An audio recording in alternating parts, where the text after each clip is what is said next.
Hello, welcome to Hebrew School from Homeschooling Torah. This is lesson 4 and my name is Ann Elliott, and today we are going to learn 4 more consonants from the Hebrew alphabet.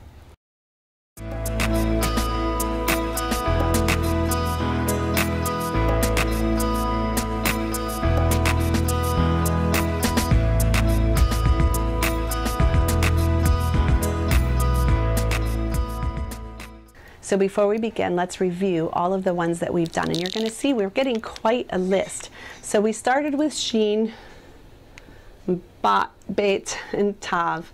I'm just going to put those up here because we've already learned the others. But let's start going through them in the order of the Hebrew alphabet. And as I write these, I want you to think to yourself, when you were in kindergarten, you learned to say your alphabet in order: A, B, C, D, E, F, G, H, I, J, K, L, M, N, O, P, Q, R, S, T, U, V, W, X, Y, and Z. So I want you to do the same thing with Hebrew. Aleph, bet, vet, Aleph, bet, vet. Let's write that. Aleph, bet, vet, Aleph, bet, vet. Gimel, Dalet, hey. Gimel, Dalet, hey. Vav, Zayin, Het, Tet, Vav, Zayin, Het, Tet, Yod, Kaf, Chaf, Yod, Kaf, Chaf, Lamed, Mem, Nun. Wait, you're saying I haven't learned all these. Okay, we'll stop there then. So those are some of the ones that are coming. But it's really good for you to know not only the sounds, but to be able to go through them by saying the name of the letter. And so I'm going to put a link to the song that I was singing down below the video. Try to go along with. Now, if you have some flashcards of the Hebrew alphabet, here's a fun thing you can do. Lay all of your Hebrew alphabet flashcards out, the ones that you know so far at least, or you could go ahead and try to do more if you'd like, and put them in order, and then turn on the music and point to each one. Okay? The other thing you could do is shuffle them in front of you so they're not in any order, then turn on the music and be able to quickly find them. Okay?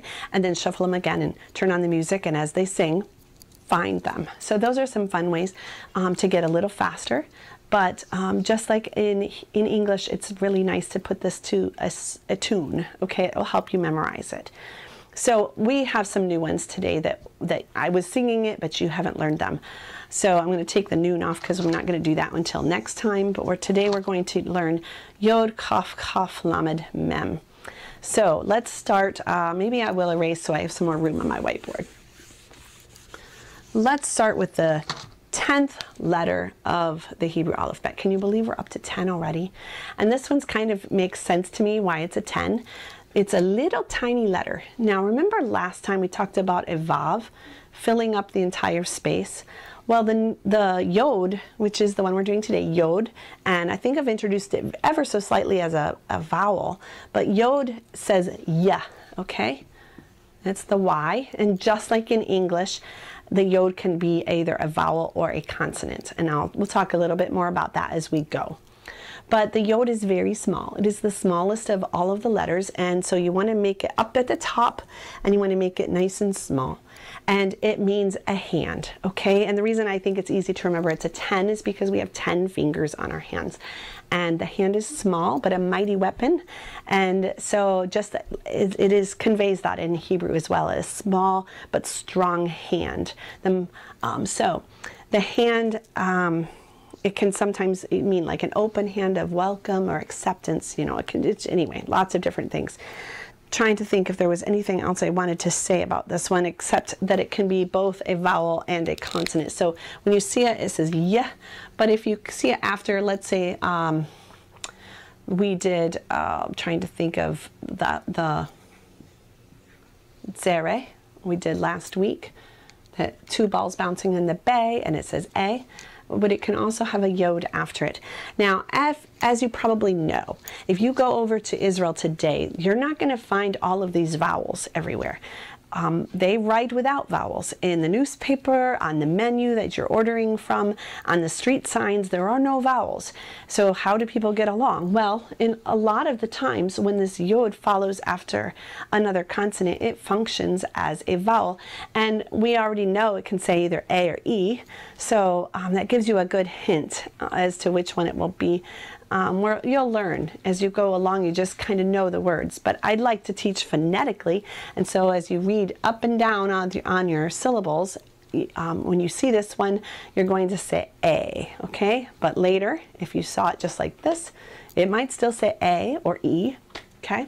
So anyway, it can function as both a vowel and a consonant. We will go into a lot more detail later about how to know which it is, okay? And it has to do with syllables, those open and closed syllables that we talked about back in lesson 1. We'll come back to that. Okay, the 20th letter. What? I skipped 11 through 19. Well, like I can think of the best example would be Roman numerals, where you have things like X's and I's and V's that make numbers. That would be the number 14. It's a little bit like that in Hebrew. We won't go into it too deep right now, but the number 20 is the next letter, okay? And this one is the palm, going like this, a cupped palm. So just like the yod was the hand, the palm is 20, and you have 2, okay? I don't know, it just makes sense to my brain, but I don't know. It probably doesn't necessarily. Maybe you just have to memorize it, but I think of 2 hands cupping their palms like this. And that cupping picture, let me do it without, is the picture of the cuff. Now, this one is one that can have a dagesh. So just like beit, this one can be kaf and kaf, all right? If it has a dagesh, remember I said this one, it makes that sharp b sound, that hard b. Same here, it makes a k sound. So that would be our letter K. And if not, it's going to make the same sound as that one that we did last time, which is the hate, the kaf, chaf, okay? So it's a kind of a sound, okay? It's pretty much the same sound. You don't have to differentiate. How do you know? Well, if it's got the dagesh, you're going to make the k, that sharp, okay? If not, it's a okay, more soft. So, and that was very exaggerated. There is something really important about this letter, and that is if the letter comes at the end of a word, it looks entirely different, like this. It very rarely comes at the end of a word with a dagesh in it, so it's usually a sound. It's very soft at the end of a word. So I think trying to think of one that you might know, but I can't think of one, so I should have looked at that before I got on video. But why do they have a different shape at the end of a word? Well, because back when they were beginning to write manuscripts down, and if you even go into old inscriptions of Hebrew on rocks or cave walls or coins or all different pottery, walls of synagogues and so on, they didn't put spaces between the words like we do. Okay, so in the beginning, okay, I won't write it all out. We have a space between. And one of the things when you're teaching your child to write, you have to teach them to maybe put a finger or two between each of their letters, depending on the size of their writing. And it will help them to remember to space it out. Well, in Hebrew, there was no space, and sometimes it was confusing where the end of a word was, and so some of the Hebrew letters have a different look at the end, and one of them is chaf, okay? So, and again, it's very rarely the k sound, it's usually chaf, okay? So that will tell you that it's the end of a word. So how do you write this? Well, if you had lined paper, okay, this one's going to hang way down. And one teacher says that it's nice to think of it as if the floor dropped out when it comes to the end of a word, and so the letter kind of falls through the floor. I think that can be a confusing letter to find, so I really challenge you to look for it this week when you are out and about, especially when you're reading your Hebrew Tanakh, that you, there it is, Tanakh, and it's at the end of a word. So, but otherwise, the kaf is up here and the kaf is up here, and they fill up the whole space, okay? By the way, do you know why it's called block script when you write letters? Because they tend to fill up a whole block. Except for our new one that we're talking about, it's as if the floor dropped out and he hangs down below, okay? The next letter, it's a good time to talk about that block script because the next letter is going to stick out the top. So let me just real quick draw a block for this one. This one's going to be called a lamed, and this one's going to come up above, and only the bottom part of it is going to fill the block. This is the lamed. The lamed is the one that says the letter L, or L, lamed, and it looks like a shepherd's staff or a rod, like a shepherd would use, with the little crook on the top. And often it comes to signify a mighty ruler or a leader, because he's leading like a shepherd would lead his sheep. Israel is always thought of as a flock of sheep, and they have to have a shepherd. So a ruler is not one who lords it over, but who gently leads his flock. And this is the lamed with the shepherd's staff.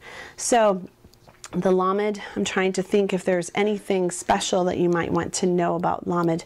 Otherwise, it's pretty easy. You can see that it looks like the letter L with a little thing hanging down, and that's why I can remember it pretty easily. I like this letter because it seems easy to me to know. Then we're going to do one more letter today, and that's the letter mem for m. And this one has two different ways of looking, just like kaf, kaf in the inside of a word and chaf at the end of a word. This one is the same. And I should have said that at the end of a word is called a sofit, so that's chaf sofit. So we're going to do a mem and a mem. Very different looking. This one is the sofit, the one that comes at the end, and this is one we normally see. So the interesting thing about this one, and let me show it to you. Well, let me show you the ancient pictographic one first. It looked a little bit like this, okay? And the symbolic meaning of it was water, and you can kind of see it. So you've got the little curvy part at the top and the hangy down part. So the way they draw it, though, is a little different. They kind of make almost a triangle and then put that on. Okay, so but you can, it helps to see it and how they do it. Now at the end of a word, I like to think of it's coming at the end of a word. This one doesn't fall out the bottom. This is the only sofit or ending letter that doesn't fall out the bottom. But how could you fall out the bottom when you're holding water? I like to think of it as a container, and you can still see the beginning of this right here. But now it's the end of a word, we better hold that water in, okay? So we're making almost like a measuring cup with the letter M. So that's how I think of it. Now I'd like to teach you a couple fun words that just like I think we had done some last week. I'd like to show you a couple. I'm not going to teach you any new vowels this week, but I do want to show you some fun Hebrew words that you're going to know just by identifying them. One of the first ones we did last week was ha, or the letter hey at the beginning of a word means, do you remember? The. And then we showed you the vav when it comes at the beginning, and remember we called this a shava, or the stop sign. So when it has the shava in front of it, or underneath it, I mean, it means and. So it's a connective hook. So one of the ones that I wanted to show you today is the k sound. And we've already done hirek. The hirek with the yod after it means because. I'm going to write it this way. Because, give thanks to Yehovah ki tov, because he is good, tov. We could even do most of the word tov right now, but I'll wait on, because we haven't done the O sound. So, but ki, because. And then another one, a lamed at the beginning, means to, or it could mean belonging to. I'll just say to. So to something, and you're going to see this one a lot, and this one in Genesis chapter 1. This one you might find in Psalm 119. I think probably the section that every letter starts with the key, so in the 80s, maybe 88 or so, you could look for that. And then the last one would be, I'm going to come down here, a mem at the beginning with the shava under it, the stop sign. That one means from or than. So more understanding than my teachers, more wisdom than the aged, or something is from something. And you can think of it as something is coming downstream. It came from somewhere to get to where you are right now. So there's the water, and something comes from there, or I have more understanding than my teachers. Like I have more water in my understanding. I don't know. I'm trying to think of fun ways to make it make sense. So those are just some fun ways to pick up some Hebrew words without having to work too hard.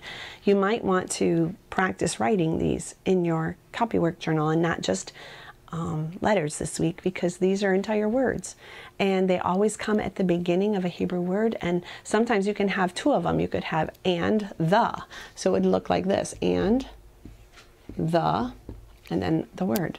So that's kind of fun, and I would definitely recommend practicing those because it just expands your vocabulary, especially when you're reading the Hebrew Bible. So practice like normal this week. I do want to show you one more thing before we go.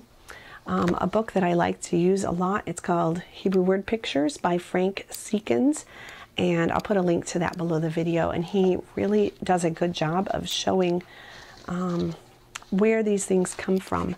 So for instance, the palm of the hand, and he goes through history and shows how it changed through time to get to the letter that we have today. So that's really fun, Hebrew Word Pictures. But all right, until next time, shalom.